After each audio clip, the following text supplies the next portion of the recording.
नमस्ते दोस्तों, मेरा नाम है आदित्य और आप सभी का स्वागत है हमारे आज के इस एपिसोड में, जिसमें हम चर्चा करने वाले हैं हमारे एंशियंट इंडियन टेम्पल्स के सीक्रेट्स के बारे में। आपको पता ही होगा कि इंडिया में ऐसे कई टेम्पल्स हैं जो सिर्फ अपनी डिवाइन ब्यूटी के लिए नहीं बल्कि उनके अंदर छुपी हिडन स्टोरीज के लिए भी जाने जाते हैं। तो आज हम बात करेंगे उन्हीं एंशियंट टेम्पल्स की जिनमें सिर्फ भगवान ही नहीं बल्कि ऐसे हिडन सीक्रेट छुपाए गए हैं जो आज तक अनकवर नहीं हो पाए। ये टेम्पल सिर्फ रिलीजियस सिग्निफिकेंस से नहीं बल्कि उनके आर्किटेक्चर वंडर्स और मिस्टिकल सिंबल्स के लिए भी जाने जाते हैं। तो ऐसा क्या है उन टेम्पल्स में जो हम नहीं जानते? तो अगर आप भी मेरी तरह क्यूरियस है एक हिस्टोरिकल और मिस्टिकल जर्नी के लिए, तो चलिए शुरू करते हैं। इंडिया में वैसे तो हजारों टेम्पल्स हैं, लेकिन कुछ टेम्पल्स ऐसे भी हैं जिनके बारे में हमने कभी प्रॉपर रिसर्च ही नहीं की। हमने उन्हें सिर्फ एक रिलीजियस लैंडमार्क के रूप में देखा। लेकिन उनमें से कई टेम्पल्स ऐसे भी हैं जिनके अंदर मिस्ट्रीज और अननोन फैक्ट छुपाए गए हैं। आप सभी ने कई मंदिरों में मिस्टिकल सिंबल्स और हिडन इंस्क्रिप्शंस देखे ही होंगे, जो हमें ये बताता है कि इन टेम्पल्स का सिग्निफिकेंस सिर्फ रिलीजन तक सीमित नहीं था। आज हम बात करेंगे उन टेम्पल्स के बारे में जो अपने आप में एक संजीवनी की तरह हैं। इन टेम्पल्स की हिस्ट्री और आर्किटेक्चर ना सिर्फ हमारी स्पिरिचुअलिटी को समझाता है बल्कि ये हमें एक एंशियंट टेक्नोलॉजी और साइंस के बारे में भी बताता है। तो सबसे पहले बात करते हैं कैलाश टेम्पल की, जो महाराष्ट्र के एल्लोरा केव्स में है। ये टेम्पल एक सिंगल मोनोलिथिक रॉक से कट किया गया है। आपको जान के हैरानी होगी कि ये टेम्पल एक ही रॉक से कैसे बनाया गया होगा। इमेजिन करिए, एक बहुत बड़ा पत्थर है और उससे पूरा का पूरा मंदिर बनाना है। ये कोई छोटा मोटा काम नहीं था। इस टेम्पल को बनाने के लिए जो टेक्निक यूज की गई उसकी कॉम्प्लेक्सिटी आज भी इंजीनियर्स को हैरान कर देती है। आपको याद होगा, हमने स्कूल में पढ़ने की कोशिश की थी कि मोनोलिथिक स्ट्रक्चर्स कैसे बनाए जाते हैं, लेकिन जो हमने पढ़ा वो आज भी कैलाश टेम्पल के लेवल तक नहीं पहुंच सकता। आज भी इस टेम्पल का स्ट्रक्चर इतना कॉम्प्लेक्स है कि मॉडर्न इंजीनियर्स भी इसके बनने के तरीके को समझने में मुश्किल महसूस करते हैं। कैलाश टेम्पल की कार्विंग टेक्निक्स की बात करें तो ये हर किसी की इमेजिनेशन से परे है। इमेजिन कीजिए, एक ही सिंगल रॉक से इतनी इंट्रिकेट कार्विंग कैसे बनाई गई होगी। हर एक पिलर, हर एक स्टैचू, हर एक वॉल कार्विंग, सब कुछ एक परफेक्ट अलाइनमेंट में था। और आज भी हमारे पास जो मॉडर्न टूल्स हैं उनसे भी हम इस लेवल की कार्विंग प्रिसीजन अचीव करने में स्ट्रगल करते हैं। अगर हम इस टेम्पल के स्ट्रक्चर को ध्यान से देखें तो अपने आप में ये एक आर्किटेक्चरल मार्वल दिखेगा। ये सिर्फ रिलीजियस सिग्निफिकेंस के लिए नहीं बल्कि अपने डिज़ाइन और प्रिसीजन के लिए भी जाना जाता है। कैलाश टेम्पल का स्ट्रक्चर इतना सॉलिड और स्टेबल है कि सेंचुरीज के बाद भी ये उतनी ही मजबूती से खड़ा हुआ है। इसके बनने का तरीका आज भी कोई रेप्लिकेट नहीं कर पाया। क्या आपको नहीं लगता कि ये एक परफेक्ट एग्जाम्पल है एंशियंट इंडियन इंजीनियरिंग का?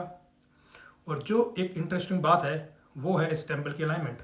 इसका डिज़ाइन ऐसे बनाया गया कि सनलाइट का एक सर्टेन डायरेक्शन से टेम्पल के अंदर घूमना और जो शेडोज बन रही हैं उनका एक स्पेसिफिक स्पिरिचुअल सिग्निफिकेंस होना, ये बताता है कि एंशियंट इंडिया के लोग अपनी स्पिरिचुअल और साइंटिफिक अंडरस्टैंडिंग को कैसे एक परफेक्ट बैलेंस की तरह यूज़ करते थे। तो ये सब जानने के बाद एक बड़ा सवाल पैदा होता है कि क्या हमारे एंसेस्टर्स के पास कोई ऐसी टेक्निक्स और नॉलेज थी जो हमारे लिए आज भी अननोन है। अब बात करते हैं सांची स्तूप की, जो एक एंशियंट बुद्धिस्ट मॉन्यूमेंट है। ये स्तूप मध्य प्रदेश के रायसेन डिस्ट्रिक्ट में सिचुएटेड है और आज भी अपने ग्रैंडियर और सिंबलिज्म के लिए दुनिया भर में फेमस है। लेकिन सांची स्तूप सिर्फ एक रिलीजियस या स्पिरिचुअल साइट नहीं है। इसके अंदर कुछ ऐसे हिडन मीनिंग्स और डीप नॉलेज छुपे हुए हैं जो उस समय के लोगों की एडवांस अंडरस्टैंडिंग को रिफ्लेक्ट करता है। सबसे पहले, अगर आप इस स्तूप के आर्किटेक्चर को ध्यान से देखें तो ये एक परफेक्टली सिमेट्रिकल स्ट्रक्चर है, circular in shape with a large dome in the centre. ये डिज़ाइन सिर्फ एस्थेटिकली ब्यूटीफुल नहीं है बल्कि इसकी एक डीपर मीनिंग भी है। इसका सर्कुलर डिज़ाइन टाइम और यूनिवर्स के साइक्लिक नेचर को रिप्रेजेंट करता है। बुद्धिस्ट के लिए लाइफ, डेथ और रीबर्थ का साइकिल यानी कि संसार एक फंडामेंटल कॉन्सेप्ट है और ये स्तूप उसी कॉन्सेप्ट को फिजिकल फॉर्म में दिखाता है। अब इंटरेस्टिंग पार्ट ये है कि सांची स्तूप सिर्फ एक रिलीजियस सिग्निफिकेंस नहीं रखता बल्कि एक एस्ट्रोनॉमिकल अलाइनमेंट भी शो करता है। अगर आप इसका लेआउट ध्यान से देखें तो इसके तोरण यानी कि गेटवेज का अलाइनमेंट कार्डिनल डायरेक्शंस यानी कि नॉर्थ, साउथ, ईस्ट और वेस्ट के अकॉर्डिंग किया गया है। सोचने वाली बात यह है कि आज से हजारों साल पहले बिना किसी मॉडर्न टूल्स के ऐसे प्रिसाइज डायरेक्शंस में अलाइनमेंट करना कोई छोटी बात नहीं थी।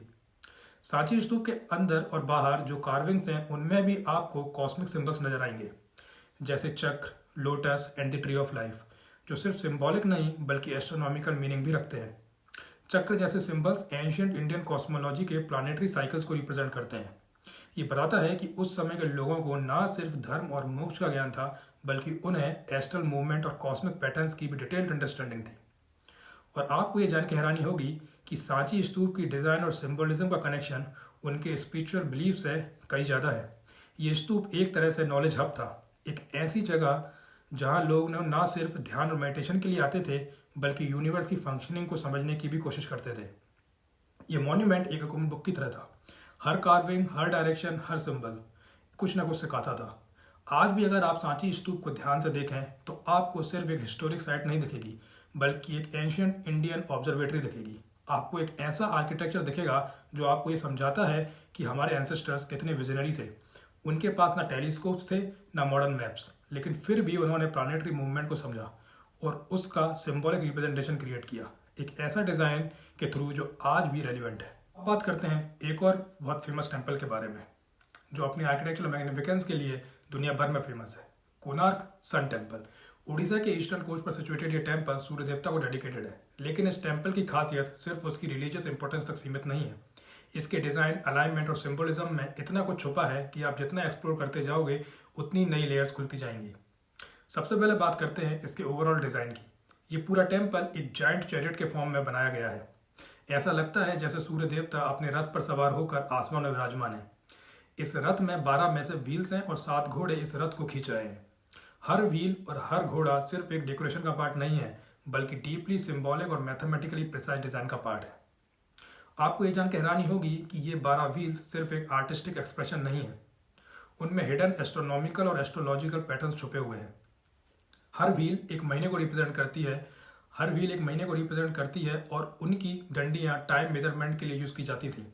कुछ हिस्टोरियंस और रिसर्चर्स ये भी मानते हैं कि इन व्हील्स की शेडो पैटर्न से एंशियंट लोग समय और सीजन का पता लगाते थे। इन व्हील्स को एक सुंडेल यानी कि धूप घड़ी की तरह भी यूज़ किया गया है, जहां उनके ऊपर गिरती धूप से घड़ी के समय तक को मेजर किया जा सकता था।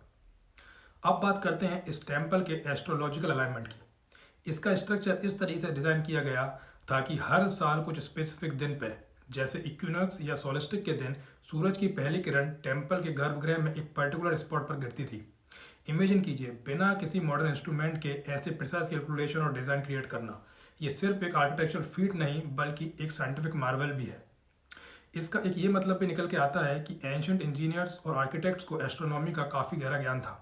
उन्होंने सूर्य का मोशन, धरती की घुमावट और लाइट के एंगल्स को समझा। उन्होंने इस नॉलेज को रिलीजियस सिंबलिज्म के साथ मिलाकर एक ऐसा स्ट्रक्चर बनाया जहाँ साइंस और स्पिरिचुअलिटी दोनों एक परफेक्ट बैलेंस में दिखाई देती हैं। और सबसे फैसिनेटिंग बात यह है कि ये पूरा टेम्पल ग्रेनाइट से बना हुआ है। वैसे मैं आपको बता दूं कि ग्रेनाइट एक बहुत ही हार्ड स्टोन है और इतने हार्ड स्टोन से इतनी इंट्रिकेट कार्विंग और प्रिसाइज डिज़ाइन बनाना कोई आसान काम नहीं है। हर व्हील का साइज, प्लेसमेंट और एंगल सब कुछ एग्जैक्ट है, इतना एग्जैक्ट कि अगर आप एक व्हील के ऊपर धूप गिरने का पैटर्न ऑब्जर्व करें तो आप समय और डेट का अंदाजा लगा सकते हैं। अब आप सोच रहे होंगे ये टेम्पल्स और इनकी मिस्टिकल पावर का क्या कनेक्शन है। आज जो हम एंशिएंट टेम्पल्स को देखते हैं वो हिडन सीक्रेट्स, एडवांस नॉलेज और आर्किटेक्चरल जीनियस को शोकेस करते हैं। इन टेम्पल्स में सिर्फ एक डिवाइन कनेक्शन नहीं था, बल्कि साइंटिफिक और एस्ट्रोलॉजिकल अलाइनमेंट भी थी, जो उन्हें दुनिया के और टेम्पल से डिफरेंट बनाती है। क्या ये टेम्पल्स हमारे एंशिएंट विजडम का प्रूफ है, जो आज भी हमारे लिए एक मिस्ट्री है? सोचिए और सोचकर कमेंट में बताइए। अगर आपको ये एपिसोड इंटरेस्टिंग लगा हो तो लाइक, शेयर और सब्सक्राइब जरूर करें। और अब मैं आपसे विदा लेता हूँ और हम फिर मिलेंगे किसी दूसरे एपिसोड में किसी और टॉपिक के साथ। तब तक देखते रहिए raw and real with Aditya. Thank you for watching.